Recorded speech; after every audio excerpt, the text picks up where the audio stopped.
Tales of Symphonia, Dawn of the New World. Originally released on the Wii and later on the PS3 alongside its predecessor, this is the incredibly controversial sequel to Symphonia that needs no introduction. Although technically this is a spin-off, as the game isn't classified as a mothership title but rather an escort entry. I mean, the series doesn't really use this terminology anymore, I suppose. Now it's just mainline entries and crossovers, so I guess it's a mainline title now? I don't know what's going on, man. It's a sequel, let's just go with that. And being a sequel to arguably the most popular entry in the entire series, there's a lot about it at first glance that's so different. The main character of the previous entry is seen in an antagonistic light, the big new combat feature surrounds capturing and taming different monsters akin to Pokemon, the fact that it's described as a spin-off and not a main series entry, what the hell's going on with this game? I can clearly see interest being piqued for more reasons than one, but upon release, the game was hit with some of the lowest review scores this series has ever seen.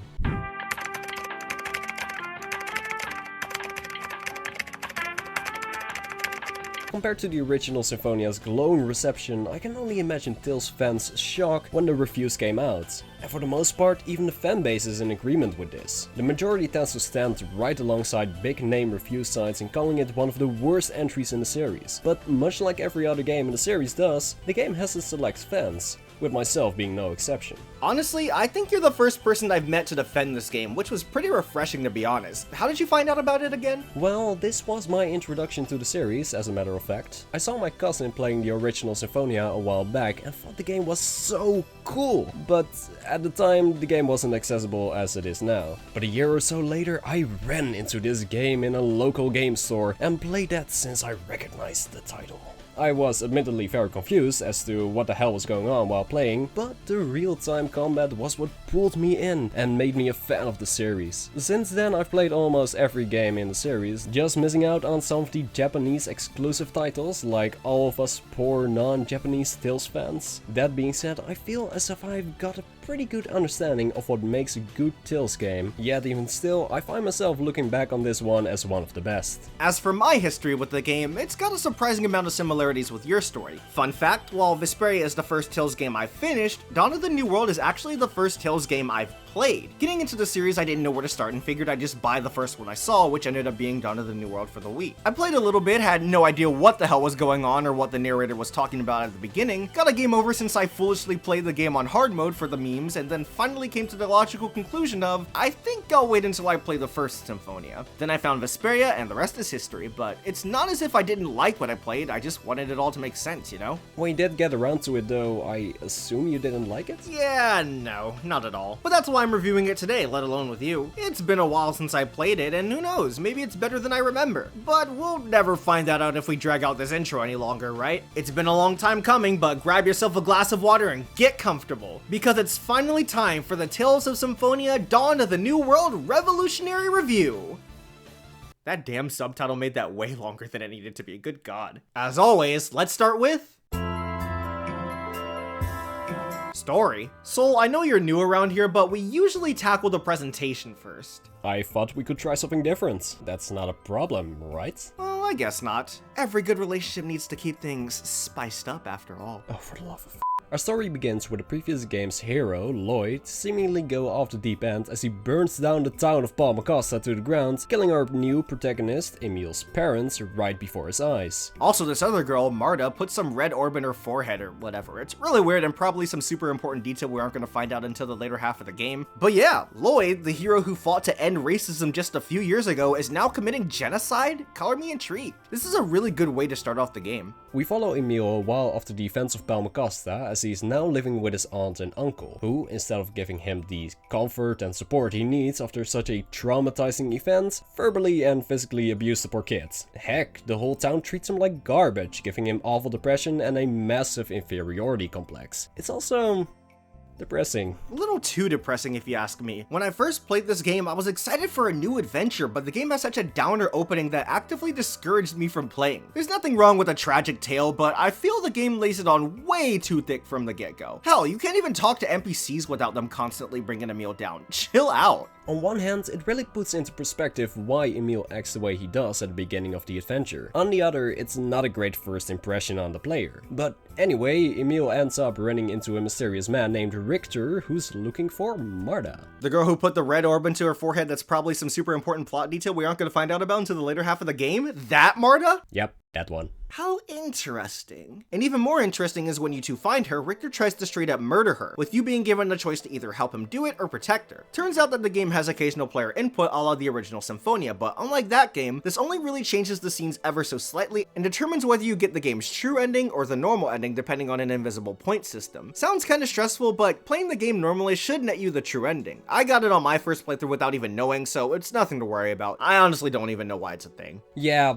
me neither, but the game doesn't really care to expand on it, so I don't care to talk about it anymore. Emil eventually sides with Marta, gets cool new clothes and even cooler new powers, and for some reason, it's like his personality completely shifts whenever he engages with someone in combat. How curious. The two of them decide to team up in order to find all of what this game refers to as Centurion cores. See, the whole world's been falling into chaos thanks to the environment going all out of whack ever since the two worlds, Sylvarant and Tefa joined together. But all of this can supposedly be solved by awakening all of the Centurion cores and waking up the main Centurion, Ratatosk. You mean Ratatosk? Ratatosk. Soul! They've also got to deal with the social conflicts between Sylvarant and Tetha as the Tetha see themselves as higher than the Sylvaranti, which in turn gave rise to the group of the Vanguard, Sylvaranti who act as terrorists in order to put them on higher ground. Combine all of this with somewhat of a revenge quest against Lloyd for both Emil and Marta, there is quite a bit going on in this story already. Can you believe the whole thing only lasts about 30 hours? Well, I know I've got a lot to say, but why don't you start off first? Yeah, sure. Like I said earlier, I don't think the game's opening is that great. Besides the jarringly depressing atmosphere of the beginning, I hate how this world is so out of whack immediately after the hopeful ending of the original. There it was this triumphant, wonderful thing to combine the worlds and bring everyone together, but it seems like no good has come out of it because everything's out of order and the different people hate each other. Keep in mind that this game's story takes place only 2 years after the original, so it hasn't been that long, and as such, it kinda sours the feel of the original game's ending, which I happen to like a lot. The classism subtext is interesting all things considered, but the environmental extremities were what got me, especially because the entirety of the Centurions felt forced.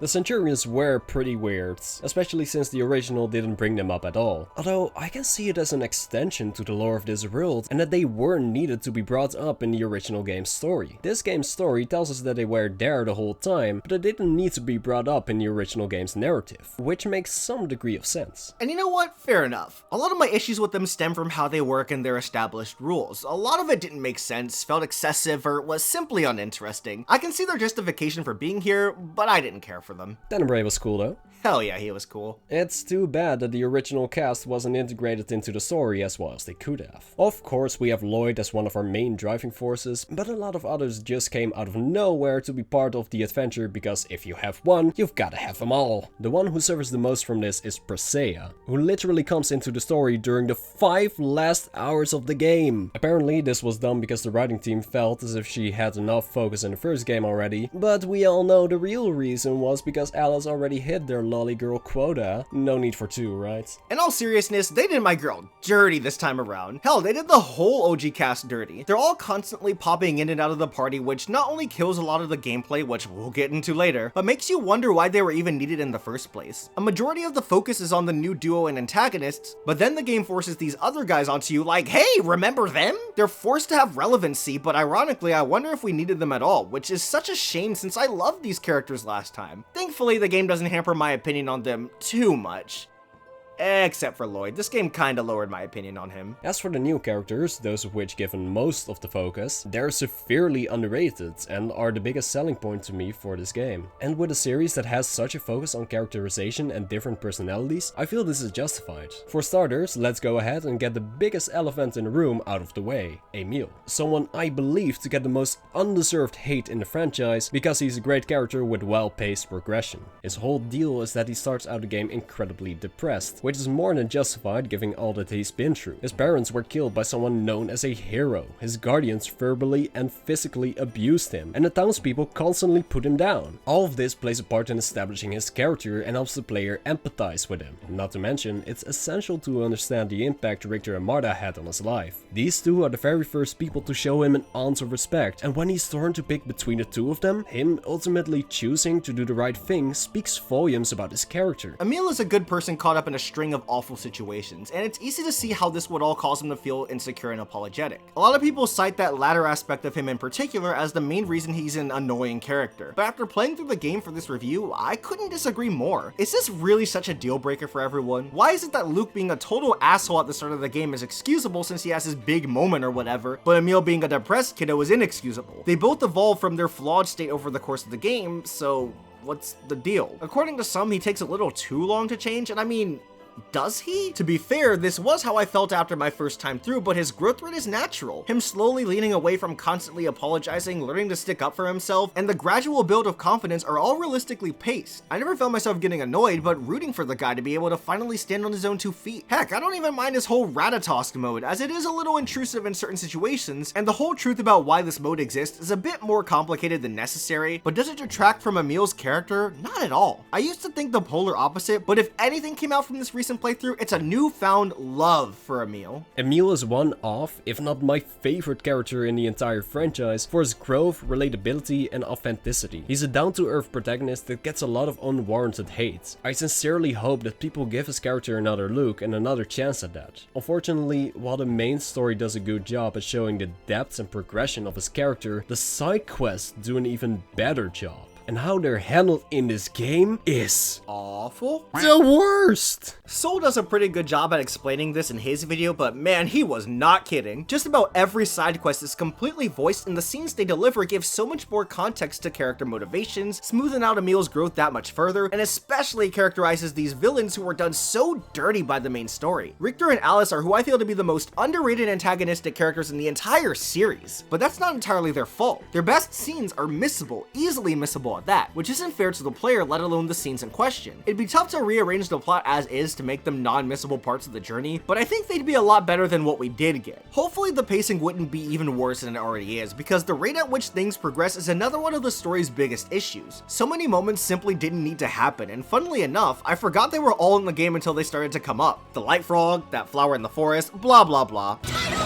I get why some of these moments are here, because Lloyd did say, "How can we go on a quest to regenerate the world if we can't even save the people standing right in front of us?" It's just that these detours seem to serve the purpose of padding out what's a relatively simple quest. The game's only 30 hours, which is short for Tales series' average 40-hour adventures, but it could have been easily shaved down to 20. And while we're getting our gripes out there, Marta. Oh boy, here we go. I dislike her, but I don't think it's to the same extent as you, Soul. Probably not. I find her to be unbearable, because the majority of her character surrounds her infatuation with Emil. There's a scene where Emil lashes out at her for perceiving him as someone he's not, and you'd think this would be the turning point or something, but she just kinda dials it back for a bit, only to go right back to drilling all over him. Ah yes, a female character whose whole personality surrounds her relationship with a male. To quote my boy Yuri Lowell, yikes. The worst part is that there's a lot more to her character, again shown through side quests. Her hatred toward Teta-Alans and being raised to hate half-elves is an interesting perspective on the conflict. It even harkens back to one of Symphonia's main topics of discussion.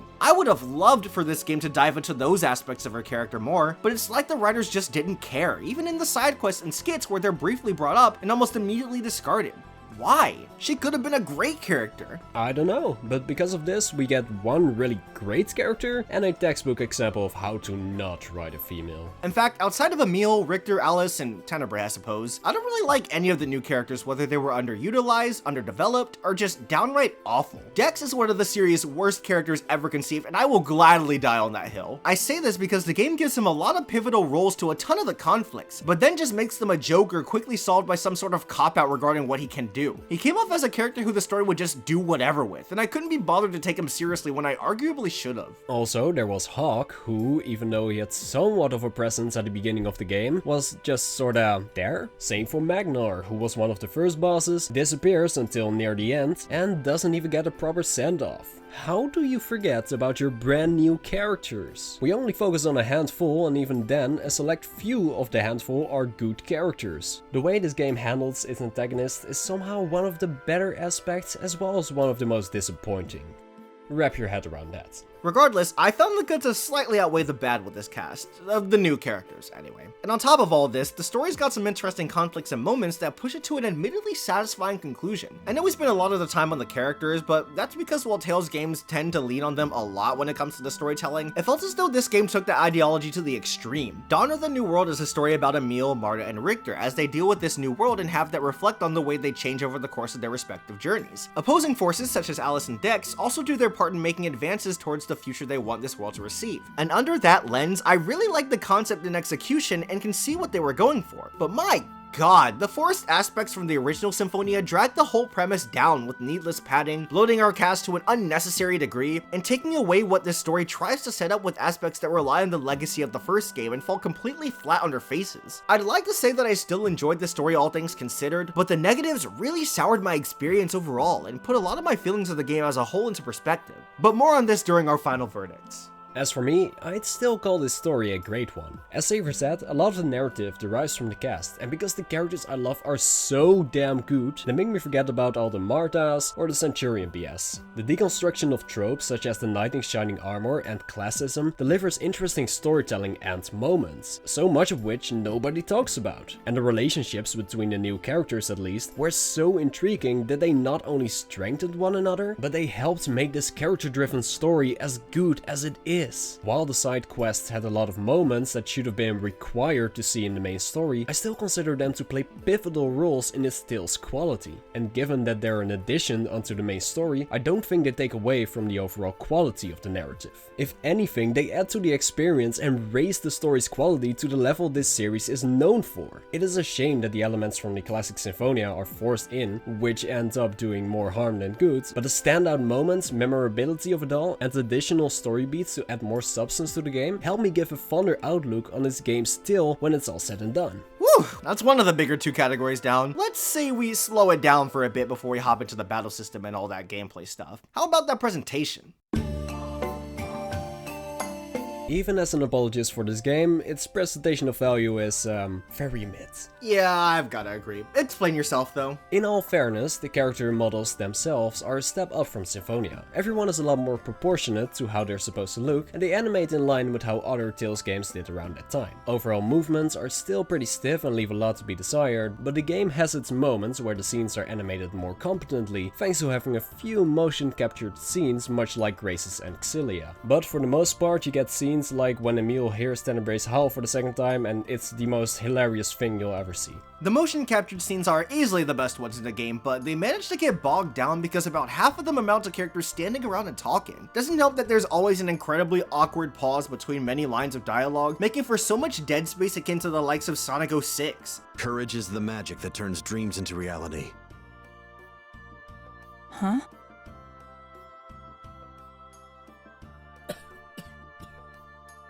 Their words. A human with The ones that feature action are dope as hell, so why the heck wouldn't you use motion capture exclusively for those moments? At least the ones that look good turned out as well as they did. True.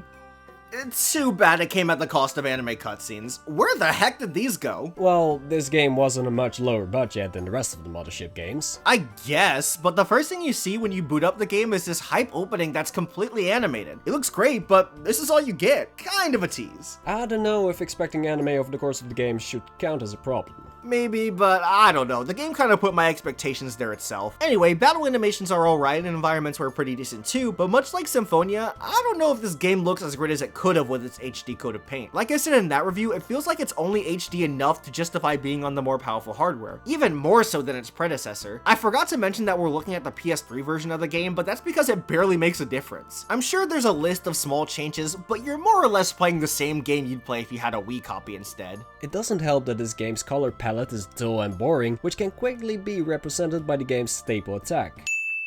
Demon Fang!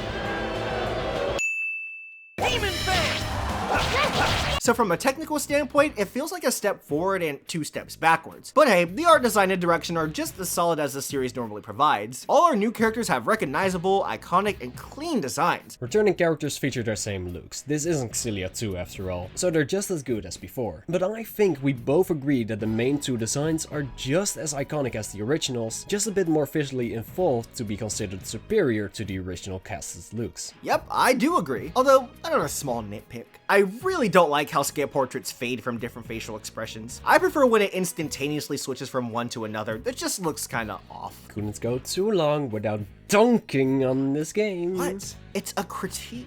Well, any other petty critiques you want to get off your chest then? Actually, yeah. I forgot to mention that I don't like how Mystic Arts have this weird afterimage effect. I think it looks kind of tacky, not to mention it was unnecessary. I was gonna just let it slide, but you know, since you asked. Anyway, this game features a lot more voice acting than the first game. Being that this was years after the original, and the series established itself as one that would have most, if not all, of the main story completely voiced after Abyss. Maybe a couple of Japan exclusive titles followed this rule too, but not even us Europeans were thrown a bone. We're never thrown a bone actually. All we get is scraps. Hell, we didn't even get Abyss until it got ported to the 3DS. What was that all about? Not to mention we don't have Legenia or Soul. Sorry. The point is, this game has a lot more voice acting. The entirety of the main story and even most of the side quests were voiced over. A nice addition for sure, and it helps that the new characters all had solid performances. They are distinct and deliver the intended emotion through each scene. Regardless of how you feel about the game's writing, the actors are doing their best to make the most out of what they have. I wholeheartedly agree. And you know what? I don't even mind the new voice actors for the original cast. My condolences to all the fans of the original game's voice cast, but the only characters who retain their vocal cords are Colette and one other character whose inclusion, despite how short-lived it is, may be considered a spoiler, so I'll let you find out for yourself who it is. But anyway, yeah, the new voice cast is pretty good all things considered, regardless if I do prefer the original voices. My first time through, without the bias of having known the original cast, I found that the game had solid voice acting in general, which I think is what matters most. Yeah, for sure. As well as good sound design to go along with it, which I've never felt was necessary to bring up in these reviews. Tales games tend to sound good when it comes to smaller things like effects and whatnot. Not this game though, because a lot of its sound design, particularly when battling, was incredibly off. Is it really too important? Well, I think so. Good sound design is a part of what brings us into the experience, much like a good soundtrack, is it not? Okay, you have a point there. Don't I always? So why aren't you reading the script? While on the topic of the soundtrack, I find it to be a mixed bag. The game does have some standouts, like the excellent final boss and normal battle tracks, Ratatosk and Richter's themes, as well as a couple of others, but there are a couple that are rather forgettable or of low quality. I'd have to agree. I feel the game's OST is at its peak when it uses its original songs for the most part, because all of the remixes from the first Symphonia are pretty weak and almost sound artificial due to the game's different instrumentation. You know what I mean? I think so. The battle theme for this game has a sort of techno vibe to it, while the original game's battle theme had that classic Sakuraba sound to them. So when you give those classic songs a completely different feel, it can sound off. Yeah, not just off, but simply not working in a lot of cases. I don't want to dwell on it too much because overall I do like the soundtrack, but I thought it was worth bringing up. With all that being said about the game's visuals and audio and us covering the story, I think that just leaves gameplay. Oh yeah, that. So why don't you start us off? Didn't I start the last segment? So, please. Alright. For this installation, the combat system is known as the Flex Range Element Enhanced Linear Motion Battle System. Anyway, if you've played the Tales game before, then you've got the general gist. You move primarily on 2 planes, attack, use arts, items, block, and free run, and gradually get more skills along the way to expand combat even further. There's an emphasis here on elemental attacks, as they change the icons you see down here, helping to determine what kind of unison attack will be used once the gauge is at least halfway full. Yep, these have been changed from the original Symphonia to be a sort of watered down Mystic Art, which was, a choice? A bad choice, I'd say. The unison gauge fills up way too quickly and becomes borderline spammable because of this. And because there's no overlimit in this game, this is what you have to build up in order to unleash Mystic Arts. It's a good thing that they cost TP in this game because otherwise you'd be able to pull them off left and right. I imagine that there was some sort of risk-reward mechanic intended to be used with this, as Mystics use the full gauge and the quote-unquote unison attacks only use half and are much weaker, meaning you'd have to think about what to use and when. But because of how fast it fills up, before I could even get to a decision, it's already full. not big on this mechanic. Yeah, me neither. I preferred how it worked in first game. Not to mention there, mystics and unison attacks were kept separate. Unison attacks were cool at first, but they don't hit as hard as you think, even when your other party members chip in to do some extra damage. They also aren't as visually involved as mystic arts, let alone as powerful, so they just end up being worse overall. Once you get mystic arts, there's just no point in using unison attacks. There is of course a hidden dual mystic art, which is triggered by using a unison attack once your elements are lined up in a very specific way, which is cool until you realize just how weak and pathetic it is and just stick with the normal mystics anyway. Moving right along though, you've also got monster taming, which is what a lot of people tend to remember the most. Occasionally after battle, one of the monsters you fought will have the chance to join your team. This is caused by specific elements being at the bottom of the cage, and there's a random chance of it happening at all, making it needlessly complicated to say the least. But you'll be given the chance to have them join your team, again, at random. So you have to hope your elements line up just right, pray the game lets you get the opportunity even with those circumstances met, and then have a random chance of it all even working? Yep. Oh, for the love of... Continue. Anyway, if they do join your team, congratulations, you've got a new party member that can fight, level up, and can even evolve. If they don't, well, too bad, try next time, scrub. There are dozens of different monsters able to join your team, and while they aren't bad per se, they're kinda limited. For starters, you can't play as them, and they can't use items. So if they're the only ones left alive, that's a game over. Which isn't that bad of a choice, right? Guys? In all honesty, the way the monsters are handled in this game was weird, and as the big new combat edition, it's one of the weaker ones in the series. Yeah, no kidding. The whole appeal is having a wide catalog of characters able to fight alongside you in battle, but that's under the assumption that they're on an equal playing field as the human characters, and they just aren't. They're so damn weak, and even though they gain experience points like crazy, I never felt as if they reached my level. Not to mention, the AI for them isn't that smart, and like Soul said, they can't even use items. Let's say that you have a team of Emil, Marta, and 2 monsters, which this game loves to force you to do. All it takes is for 2 of your 4 party members to die, and you're screwed. And this was before the time where you could retry battles in this series if you failed, meaning a loss is kicking you all the way back to your last save point.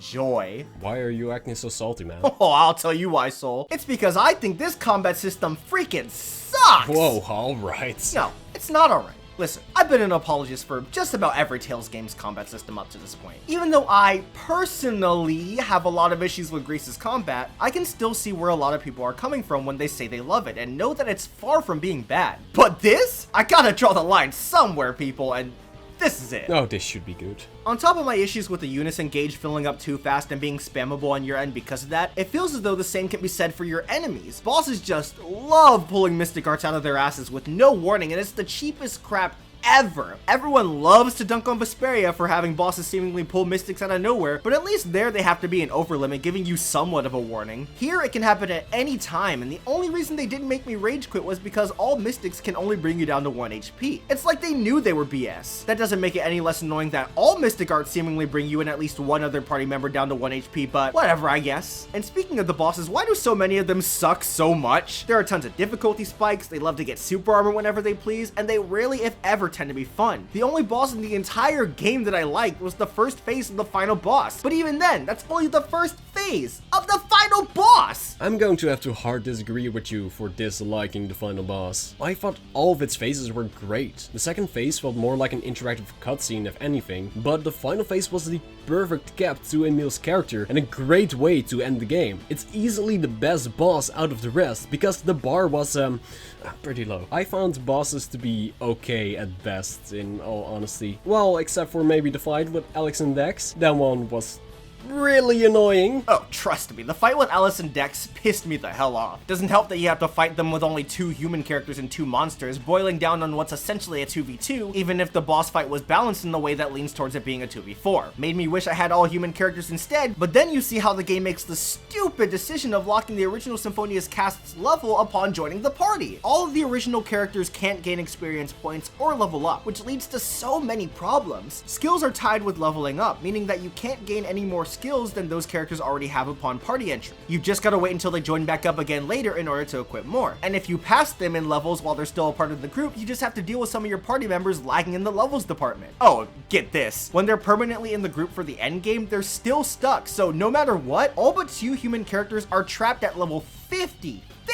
Not to mention you can't change their equipment or set them as the party leader, meaning constantly having to switch to them at the beginning of every battle if you want to play as them. Okay, yes, that's all fair criticism and poor game design. The fact that classic characters were handled like this hammers in the point that they were included for the sake of fan service. And it's a shame that their last console appearance, if you don't count cameo battles, were in such a way. But even still, this is your typical Tales battle system, right? Player skill above all else and the standard amount of fun you'd expect. It could be argued that the weaker monsters only make it so that the player is more accountable for victories, and the majority of your party being locked at 50 isn't the end of the world. The levels your party members join could be seen as the game's recommended positions for your characters to be in, forcing you to come out on top of battles in ways other than power leveling to victory. You should be around level 50 for the final boss regardless. And again, this all puts into focus my personal skill. You can reasonably beat the game with these restrictions, so how upset can you really be? Sure, you can beat the game with these restrictions, but it's not that fun, and a struggle nonetheless that frustrates me due to the simple fact that these were decisions put in the game in the first place. But putting those very big problems aside, just the feel of the game is so off when compared to every other entry. I tried out every character and they're all so ridiculously stiff. Movement felt restricted, janky, and lacked that fluidity that even its predecessor got right. My attacks feel like little jabs instead of sword swings and whatnot. Also, when I move backwards, my character does this dumbass backpedal. The hell is this? All of my favorites to play in the original Symphonia felt horrible this time around, and I didn't want to play as any of them and only decided for the sake of having variety in my footage. The additional party members end up being just that, additional.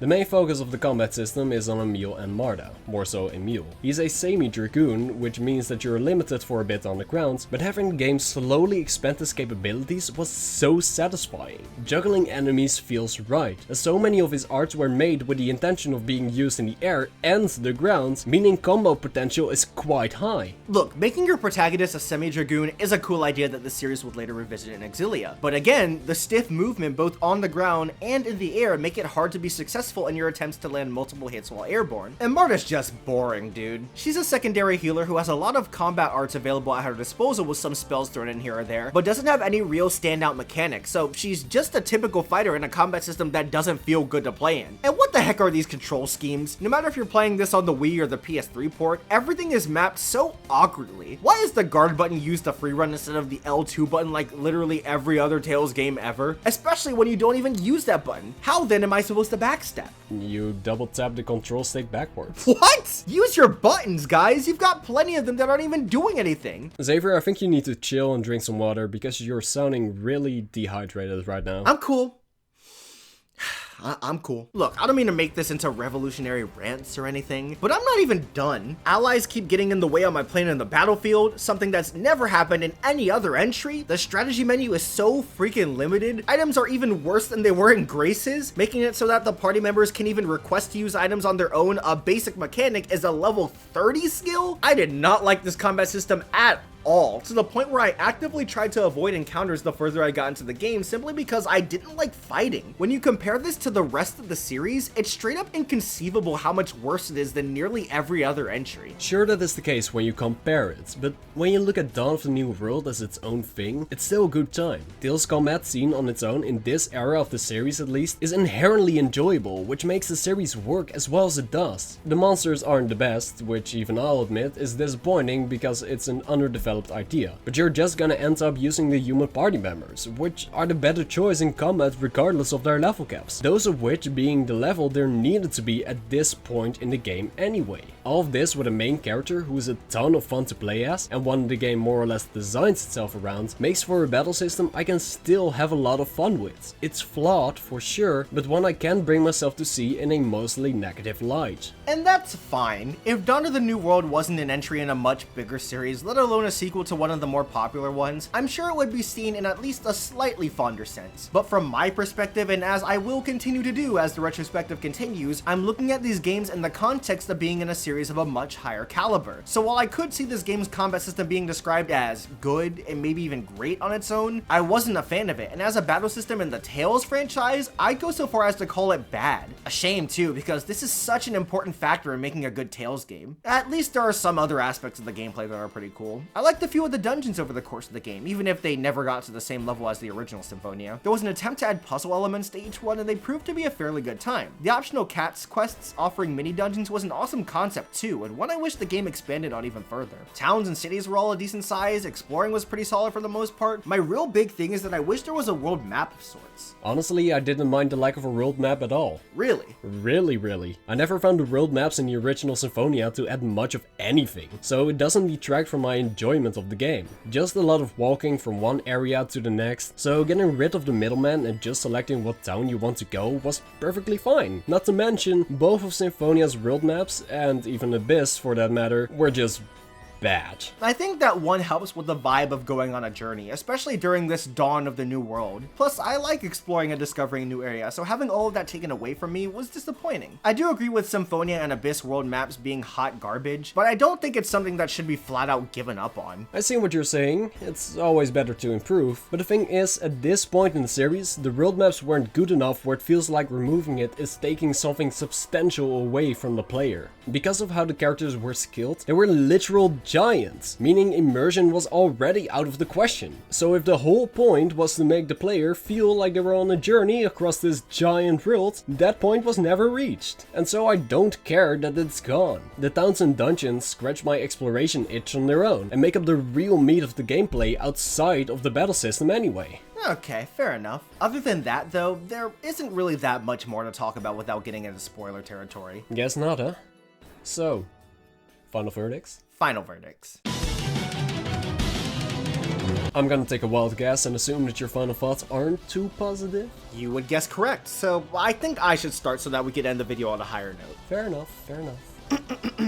Dear all Dawn of the New World fans, I'm glad you like this game, really, I am. And I hope that regardless of my immense dissatisfaction for the combat system that you saw me give the game a fair shake. As I've stated many times over the course of the Tales reviews I've done so far, I'm replaying these games to get the most informed, updated opinion on them as possible. I want to see arguments from both sides of the conversation in terms of how people feel about these games, because we have a very diverse fan base. That's honestly one of the best parts of being such a big Tales fan, and I've been loving all the great conversations we've had in the comments sections, and I'm sure this will be no less enjoyable. Yeah, it was fun not only to agree in some cases, but disagree and be able to represent two different crowds. The fans of this game aren't represented much at all on this side, which is a shame as that does nothing to support the notion that every game has its fans. We both hope that we were able to shed a light on the more controversial takes for this controversial game, because it doesn't do everything it sets out to do poorly. Absolutely not. This is still a Tales game after all. As a video game, I think it's okay. But again, because I want this idea hammered into everyone's heads, I'm looking at these games in a series where being more than average is the average. And with that in mind, I still don't like Dawn of the New World. I will defend the story for the most part and even the cast of new characters, again, for the most part. But the clash of new and old drags this game's quality down quite a bit. It feels like the game wants to do its own thing, however, it's required to force in aspects from the game it's a sequel of. The newer characters get a good amount of focus, but even more so in the side quests, all of which should have been in the main story and would have if so much time wasn't spent giving fan service for the original game. Heck, everything about this game is great when sticking to its own thing, such as the new dungeons, the original tracks in the OST.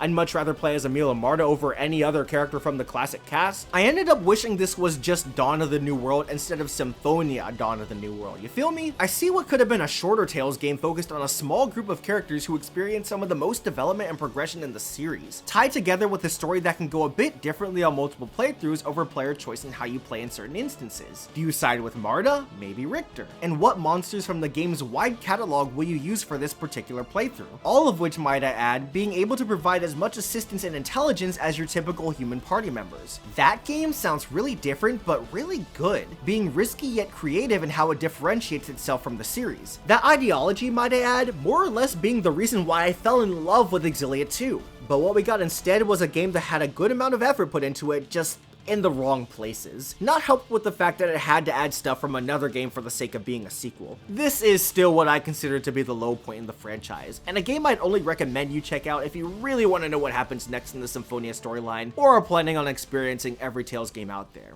Otherwise, pass. I guess that just leaves my thoughts then. Tales of Symphonia Dawn of the New World is a very special game to me, being what got me into the series. Back when I first played it, I didn't have the other games to compare it to and couldn't determine whether this was a higher tier entry or not. I was just having fun with a real-time, skill-based combat system and an excellent story about a boy trying to find his place in a world constantly rejecting him. After playing almost every game since, I do admit that the battle system isn't as refined as later, and even previous entries, due to the fact that this was made by the studio's B team. But even still, I'd call the battle system okay at worst. Emil's combo capabilities and skill ceiling are just too damn satisfying for me to turn my back on. And the new ideas are interesting, if anything. The presentation, while somewhat lacking, is a step up from the game this was a sequel to. And the story is one of my personal favorites, with excellent antagonists who have a lot of depth to them, and a protagonist who's one of my favorite characters